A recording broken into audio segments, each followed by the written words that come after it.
Welcome to this explainer. Today, we're diving into something massive. We're going to see how the evolution of print technology wasn't just some boring mechanical shift. No, it was the ultimate spark that literally ignited global revolutions. We've got an epic global journey mapped out today. First, we'll explore the Asian origins of print. Second, Gutenberg's mechanical revolution. Third, religion and reading mania. Fourth, the 19th century boom. Fifth, India enters the print age. And finally, power, nationalism, and censorship. All right, let's jump right into part one, the Asian origins of print, the quiet beginnings in the East. It's actually wild when you think about the immense span of time it took for the knowledge of print to slowly creep across the globe. I mean, we're starting way back in 768 AD, when Buddhist missionaries first introduced hand printing from China to Japan. Just about a century later, in 868 AD, we get the Diamond Sutra, which is the oldest known Japanese book. But then, it takes centuries, all the way to 1295 AD, for the famous explorer Marco Polo to bring this woodblock knowledge from China back to Italy. And from there, it isn't until the 1430s that Gutenberg actually develops his famous press.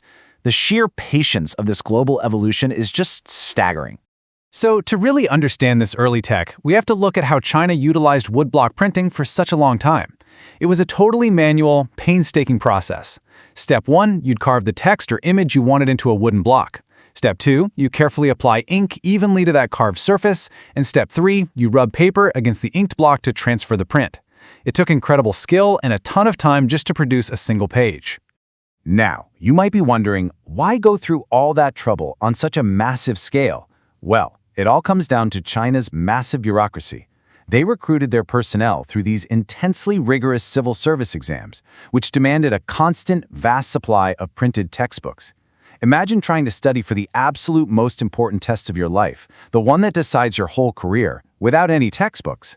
So China's exam system was really the massive engine driving this early demand for printed material. It's a perfect example of necessity driving innovation. Okay, moving on to Section 2, Gutenberg's Mechanical Revolution, Gaining Mechanical Momentum. The crucial number here is 180. Johann Gutenberg basically took the design of traditional olive and wine presses and adapted them to create a mechanical printing press with movable metal type. His very first major project? The Bible. He managed to print 180 copies of it in 3 years. Now sure, 3 years sounds incredibly slow to us today, but back in the 1430s, that was a blistering, world-changing pace. It completely shattered every limitation of bookmaking that existed before. This was, without a doubt, a total game changer. The print revolution was the historical shift from manual hand printing to mechanical printing with movable metal type. It drastically reduced both the cost and the time required to produce books. For the first time ever, mass production was a reality, fundamentally altering how knowledge was stored, shared, and consumed. Which brings us to Section 3, Religion and Reading Mania, the Societal Shockwave. You'd probably think everyone was thrilled about this sudden abundance of books, right? Actually, no. Authorities and scholars were genuinely terrified of what would happen if information flowed without strict control. They were terrified that rebellious and irreligious thoughts might spread. Even highly educated scholars, like Erasmus, were freaking out about the spread of what they called scandalous ideas. The elite knew right away that if you democratize information, you heavily threaten the status quo. And from their perspective at least, that fear was totally justified. In 1517, the religious reformer Martin Luther used the press to print his 95 Theses, which fiercely criticized the Roman Catholic Church. Because of the printing press, his ideas spread so fast that they literally triggered the Protestant Reformation. It proved that one single printed document, mass-produced and widely distributed, could entirely fracture a powerful religious empire. Let's jump ahead to Section 4, the 19th century boom, industrial tech and new audiences. By this point, we start seeing an incredible snowball effect. On the tech side, Richard M. Hoe invented a cylindrical press that could pump out 8,000 sheets per hour. Then you had the offset press, printing up to 6 colors at once. Because production got so insanely fast and cheap, literacy finally reached entirely new crowds. Compulsory primary education created a massive new market of child readers. Penny periodicals targeted women with proper behavior and housekeeping manuals. And lending libraries became these amazing hubs, empowering white-collar workers and artisans to self-educate. Suddenly, print was for everybody. Next up, Section 5, India enters the print age. From manuscripts to mass debate.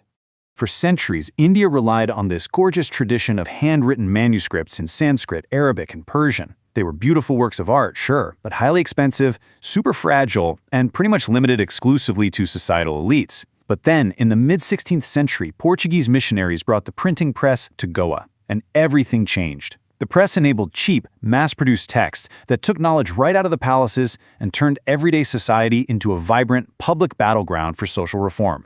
Print immediately became an intellectual war zone. Just look at the 1820s. Rajaram Mohan Roy launched the Sambad Kaumudi in 1821 to loudly critique traditional practices like idolatry and widow immolation, known as sati. Almost immediately, Hindu conservatives fired back by launching the Samachar Chandrika to defend those exact traditions against the reformers. The printing press facilitated this massive, fiery public discourse that just wasn't possible before.